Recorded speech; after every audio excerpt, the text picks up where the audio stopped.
Bien le bonjour. Bon, si je m'adresse à vous là maintenant avant de lancer la vidéo, c'est parce que je trouve qu'il n'y a pas assez de personnes abonnées. Donc vous allez me faire le plaisir de vous abonner, parce que quand je regarde mes statistiques par rapport à ma chaîne YouTube des vidéos que je propose, il y a plus de non-abonnés que d'abonnés qui regardent mes vidéos. C'est pas normal.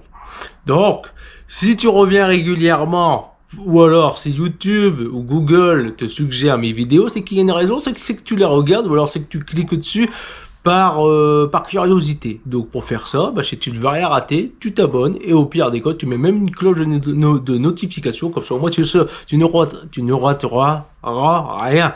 Parce que j'ai eu quelques commentaires en disant comme quoi, elle devient quoi de la golf? Et ben comme j'ai dit, toi t'as pas regardé le FAQ, et effectivement il m'a dit non, je n'ai pas regardé le FAQ, et ben voilà.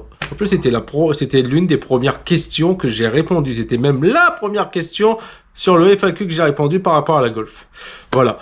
Donc, tu t'abonnes, et par la même occasion, tu mets un j'aime à toutes mes vidéos que tu as pu regarder, ou même aux vidéos qui vont arriver, un j'aime ou un j'aime pas, selon ton choix, selon tes envies. De toute façon, automatiquement, YouTube prend la statistique exactement pareil, que tu mets un j'aime ou un j'aime pas, moi, je le vois. Je le vois si ça plaît ou non. Comme là, je sais très bien que ça plaît ce que je suis en train de faire. Voilà. Pourquoi? Parce que je le vois au nombre de j'aime. Au nombre de j'aime. Mais pas par rapport au nombre de personnes qui le voient. Parce qu'il y a 3000 personnes qui voient la vidéo, il n'y a que 100 j'aime. C'est pas normal. Il devrait avoir kiff quasiment identique. Donc tu me mets un j'aime, tu t'abonnes et tu me mets un commentaire aussi par la même occasion. Comme ça, moi, je sais qui est passé par cette vidéo. Si tu mets un j'aime, je ne peux pas savoir qui a aimé. Voilà. Donc voilà, c'était juste ça. Je voulais vous dire avant de la vidéo. Et maintenant, je vous dis bonne vidéo. Et on se reverra sur les prochaines vidéos futures. Peut-être que je ferai encore une intro comme ça. Ou pas. Tout dépend si c'est bénéfique ou non. S'il y a assez d'abonnés, s'il y a assez de personnes qui s'abonnent, tu me reverras plus comme ça en face cam dès la première vidéo. À part les explications à la con que je peux te donner de temps en temps. Voilà. Sur ce, bonne vidéo. Alors, dans ce petit carton, qu'est-ce que j'ai commandé? D'ailleurs, il faut que je repasse commande déjà de une pour la Lada. Donc, il y aura une vidéo qui va revenir pour la Lada. Et au plus de ça, j'ai oublié de commander, c'est le joint de collecteur d'admission. Bref. Alors, ça, c'est le gros joint qui va ici, que j'avais et que j'ai donné quand j'ai revendu la Super 5, parce que c'était ce joint-là qui fuyait et non le soufflet de boîte et qui fuyait. Donc j'ai donné ce joint-là. Donc voilà.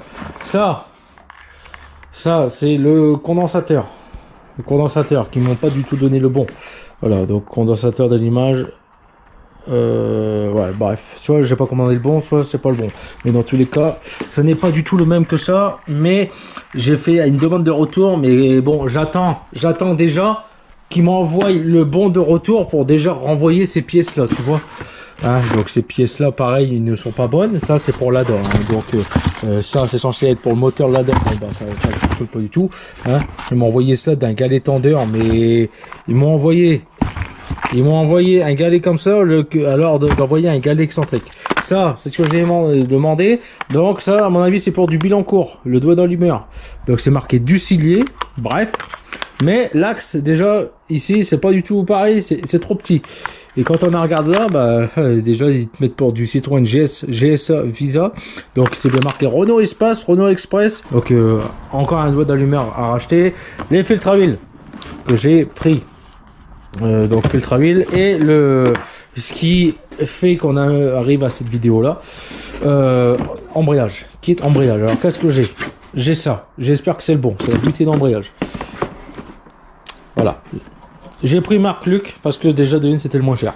J'ai le plateau de pression, voilà, bon j'ai déjà mes gros doigts dessus, voilà, ce qui est très bien. Donc voilà, et un embrayage tout neuf. Tu sais quoi, ça sera la première fois que je vais rouler avec un véhicule qui a un embrayage tout neuf. J'ai jamais eu d'embrayage neuf de ma vie. Donc déjà là tu vois que les rivets sont déjà bien plus loin. Bref, c'est tout beau. Alors ils te mettent une référence sur les garnitures, sachant que cette référence là va disparaître. Au lieu de te la marquer là, tu vois, par exemple sur l'acier, et ben non, ils vont te la mettre sur la garniture.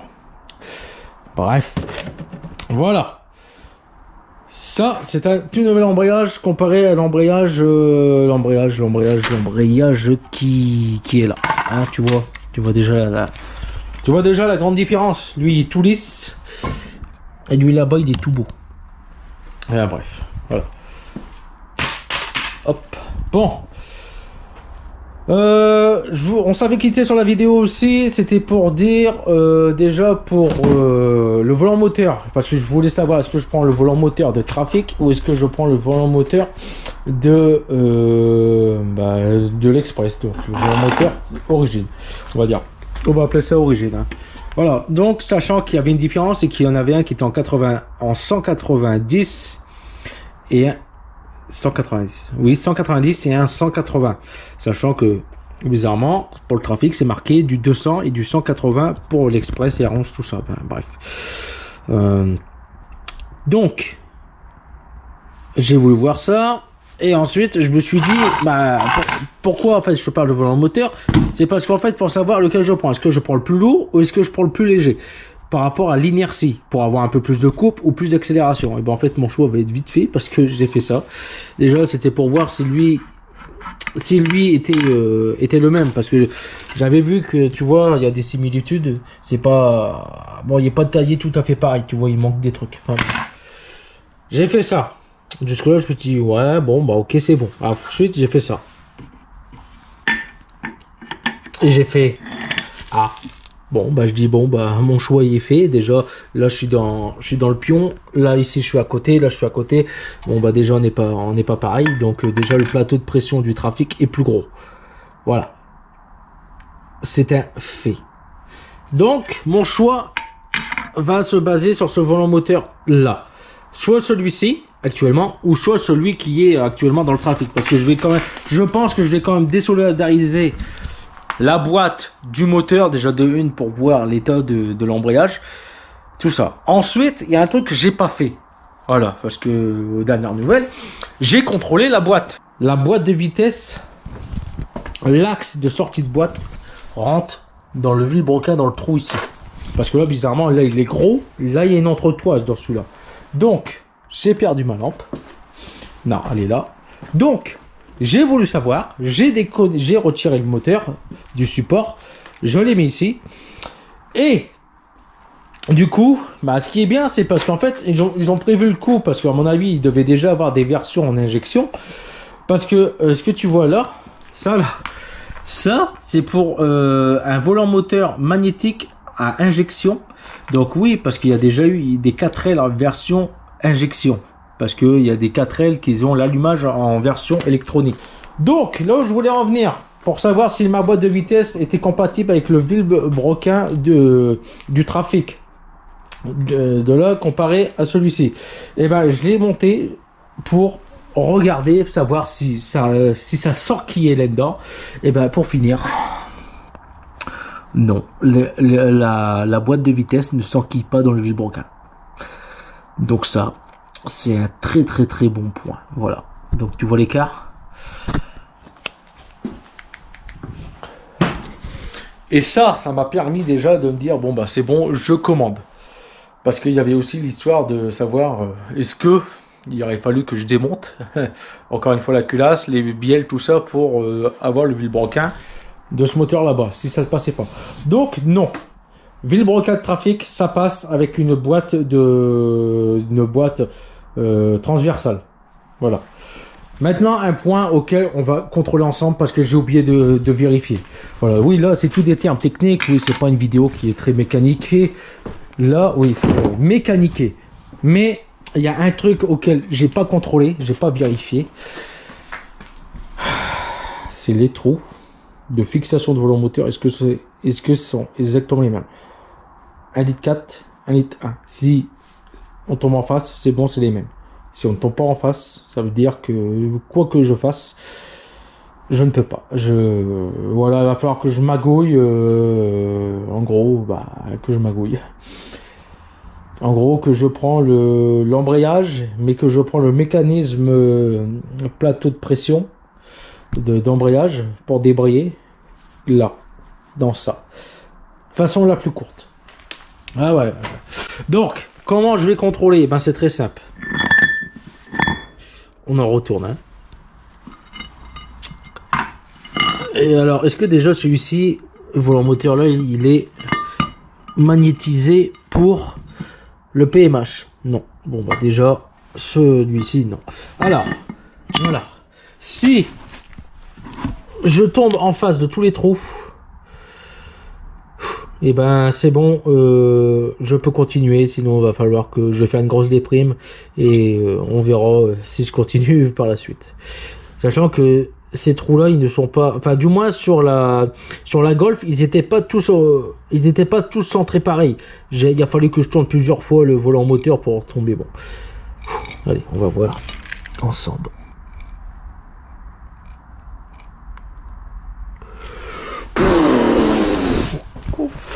Allez, c'est bon. Ah, de ce que je vois, là, je suis bien. Oh putain. On est tous en face. Bon, une astuce pour pouvoir retirer ce joint-là.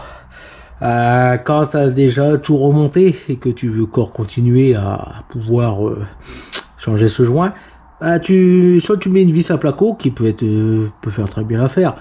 Ou alors une vis autoforeuse comme je viens de faire. Hop, planter dedans. Hop, tu mets dedans et après tu fais levier. Et voilà. Nous avons le joint qui est là. Bon, maintenant j'espère juste qu'il n'y a pas de limaille qui est partie à l'intérieur. Parce que ça pourrait être très cher de la limaille. Voilà. C'est étonnant qu'il y ait un pion là. On a le joint tout de suite. Voilà le beau joint. Donc tu vois, il y a un ressort. Faut pas que le ressort il se barre. S'il se barre, bah tu peux tout enlever.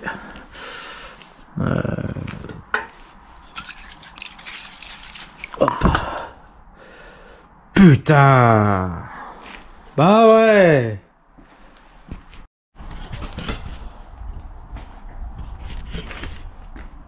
Bon, il est propre, on va essayer de le mettre dedans. Ça va lui remettre de la merde. Voilà, le mieux c'est de le faire tourner en même temps. Voilà, il y a une partie qui s'est mise dedans. Bon, ce que je vais faire, c'est que je vais retirer cette vis. Hop. Je vais le nettoyer, je vais prendre le marteau, je vais le mettre là et je vais le tapoter.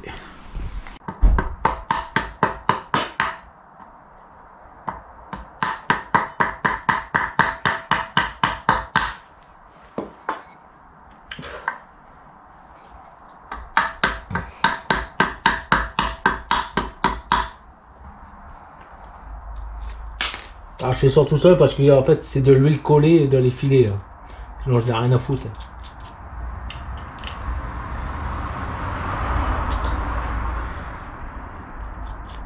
Pour le moment je le mets, c'est pour éviter que l'huile se barre. Parce que je vais réintervenir de ce côté-là.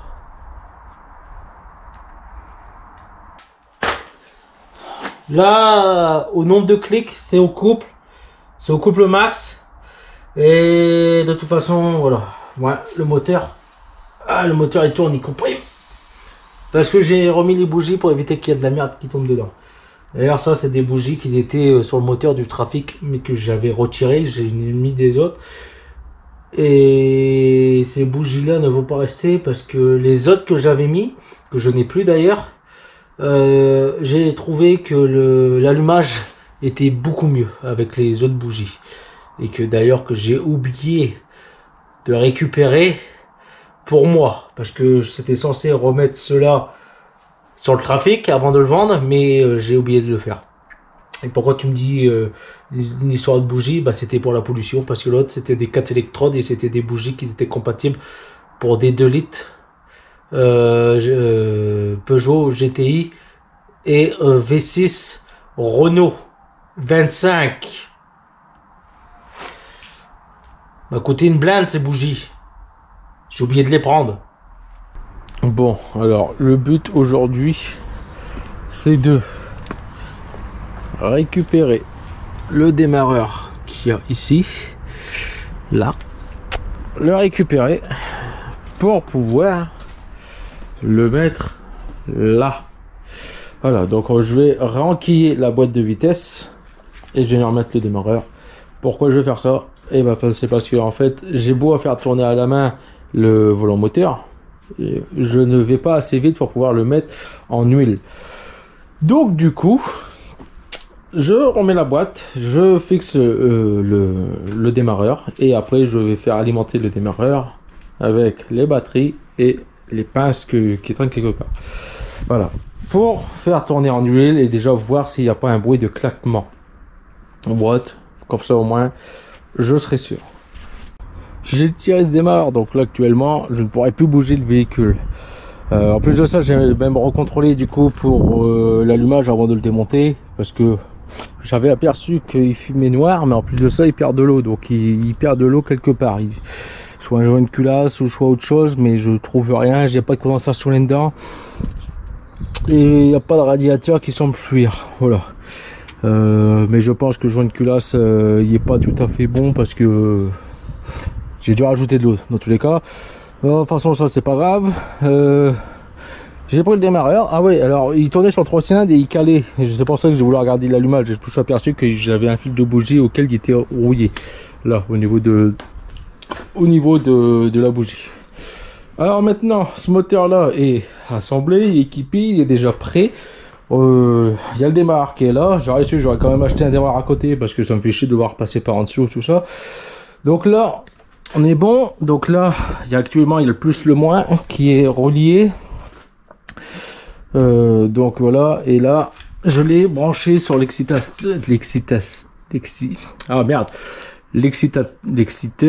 de Sénoïde. Donc on va voir qu'est-ce qui en sort. D'ailleurs je vais peut-être reculer parce que sinon je vais me prendre dans la gueule tout ce qu'il y a dans les cylindres. Est-ce qu'il y avait... Ouais, j'ai pas remis les bougies. Voilà, donc on va voir, il bouge, je l'ai pas encore testé, on va voir. Alors j'ai pas de centreur sur le démarreur, j'espère que ça va pas poser problème. J'ai essayé de récupérer là-bas, j'ai pas réussi. Je sais que j'en ai, je sais pas où je les ai mis. Bien, bon bah c'est parti. 15 ans plus tard, le moteur va-t-il retourner de lui-même? Alors pour le moment il va pas fonctionner, mais thermiquement, mais juste au démarreur, voir déjà s'il n'y a pas un problème. On va déjà le faire tourner, on va essayer de le faire monter en pression d'huile, ce qui pourrait être très bien. Alors oui, là il faudrait peut-être que je retire le cache-culbut, mais je le ferai plus tard. Là je vais d'abord voir comme ça, déjà si ça fonctionne.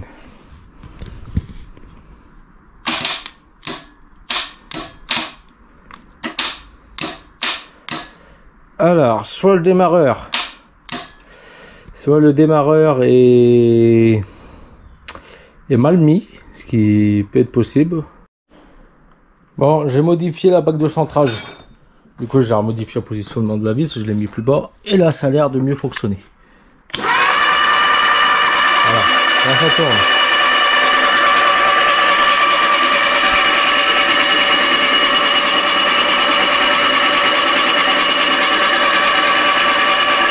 Voilà.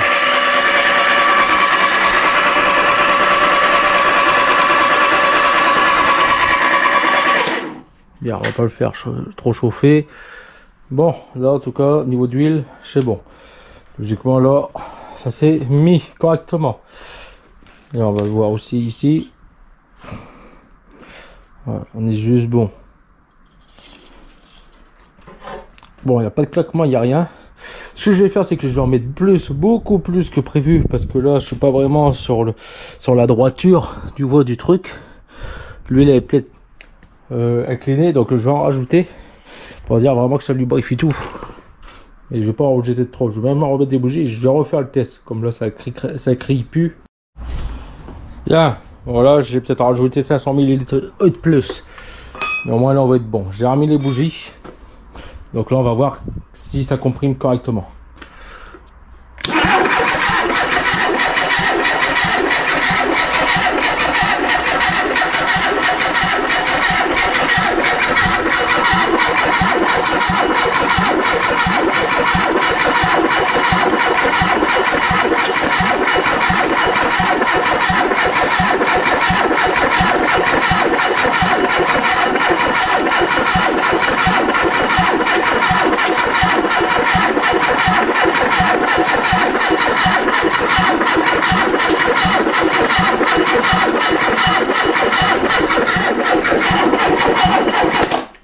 Bon, il y a un truc que je viens de remarquer, c'est que les deux sorties d'échappement là aspirent, alors qu'ils ne devraient pas aspirer. Donc il faut que je revoie pour les réglages. Peut-être là, maintenant qu'ils tournent, peut-être que voir s'il n'y a pas une tige qui s'est pliée. Donc je vais la rouvrir. Mais ces deux-là aspirent et c'est pas censé aspirer. Là, je ressens rien. Là non plus, mais ces deux-là aspirent.